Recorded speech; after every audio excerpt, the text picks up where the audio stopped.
Welcome back to CIA Declassified. In 1956, the Soviet Union thought they had silenced Boris Pasternak. His sprawling epic, Dr. ZHIVAGO, was deemed anti-Soviet because it prioritized the individual soul over the collective state. It was banned, suppressed, and hidden, but a microfilm copy of the manuscript leaked to the West, and when it landed on the desk of the CIA's Soviet division, they didn't see a romance. They saw a bomb. They realized the most dangerous thing you could give a Soviet citizen wasn't a rifle. It was a book that proved their own government was afraid of a story. The declassified memos from the books program reveal a sophisticated operation of literary smuggling. In 1958, the CIA's Domestic Operations Division coordinated the secret printing of the first Russian-language edition of the book. Because they couldn't print it in the U.S. without leaving a paper trail, they worked with Dutch intelligence to have it printed in the Netherlands. The agency specifically chose a font and paper type that matched Soviet publishing standards to make it look like an underground Russian production. A quote from a declassified internal CIA memorandum from 1958. Pasternak has great propaganda value, not only for its intrinsic message and thought-provoking nature, but also for the circumstances of its publication. We have the opportunity to make the Soviet citizens wonder why their government is afraid of a great literary work by a man universally acknowledged to be the greatest living Russian writer. End quote. The agency's distribution hub was the 1958 Brussels World Fair. CIA agents posed as tourists and handed out copies of the book to the Soviet visitors at the Vatican Pavilion, the one place Soviet minders were less likely to follow their citizens. The books were designed with thin Bible paper so they could be easily hidden in coat pockets or lining. The CIA's operation wasn't just about one book, it was part of a massive program codenamed a Holy Un. This task force focused specifically on exploiting cultural and artistic exports to undermine the Soviet narrative. They maintained a secret warehouse in Frankfurt, Germany that served as a Macy's of the underground, stocked with thousands of titles printed in every language spoken behind the Iron Curtain. A quote from CIA Chief of the Soviet Russia Division, John Maury. The printed word is the most powerful weapon in our arsenal for influencing the Soviet people over the long term. If we can get them to read what their own leaders forbid, we have already won the first battle of the mind. End quote. The agency didn't just target the Vatican Pavilion. They utilized a Trojan horse strategy with Russian-speaking sailors. CIA operatives in ports like Istanbul and Marseille would leave copies of Dr. ZHIVAGO in crew quarters or hand them to sailors during shore leave, knowing the books would eventually be smuggled into the port of Odessa. There is long-standing speculation that the CIA bribed Soviet custom officials to look the other way during the World's Fair. Analysts suggest that the volume of books that successfully crossed back into the USSR was too high to be pure luck, hinting at a green light operation where mid-level Soviet bureaucrats were paid in Western currency or luxury goods to ignore the blue linen covers of the Pasternak novels. To mask the American origin of the operation, the CIA used a front publishing house called Mouton Press in The Hague.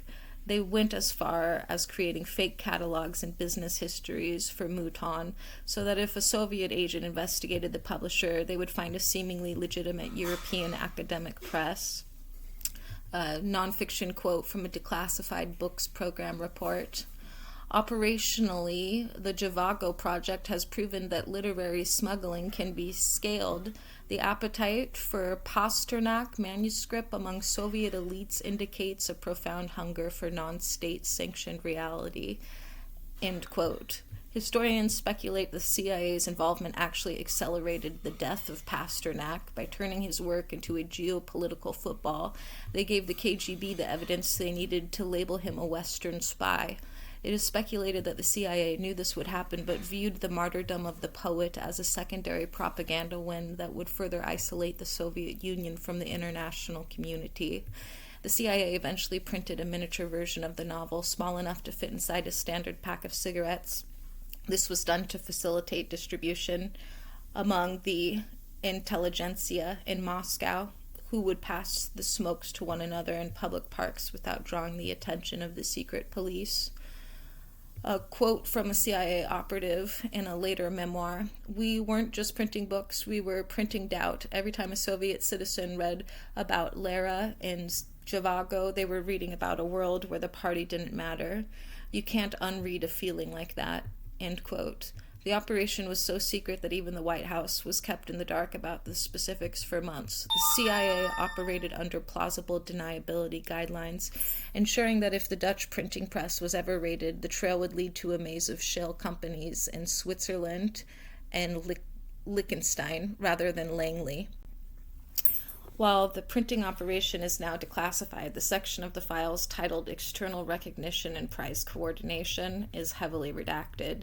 The heaviest redactions follow the timeline of the Pasternak winning the Nobel Prize in Literature.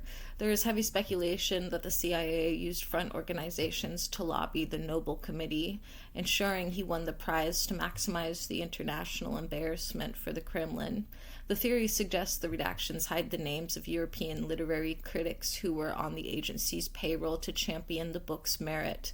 Further speculation surrounds the operational blowback annex. Analysts believe the redacted pages discuss the CIA's role in Pasternak's subsequent persecution.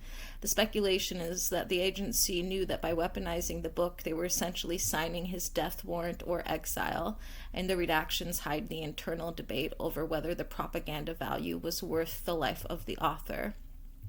So was it a success? It was a masterclass in soft power. It forced the Soviet Union into a PR nightmare, as they were seen harassing an elderly poet for a book the rest of the world held as a masterpiece.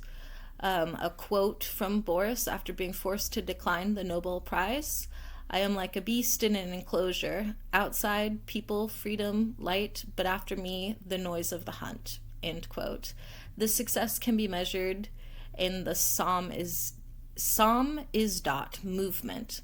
The CIA's secret edition sparked a wave of illegal copying within the USSR. By the time the Soviet Union collapsed, the book was recognized as one of the key cultural crowbars that helped pry open the cracks in the Iron Curtain.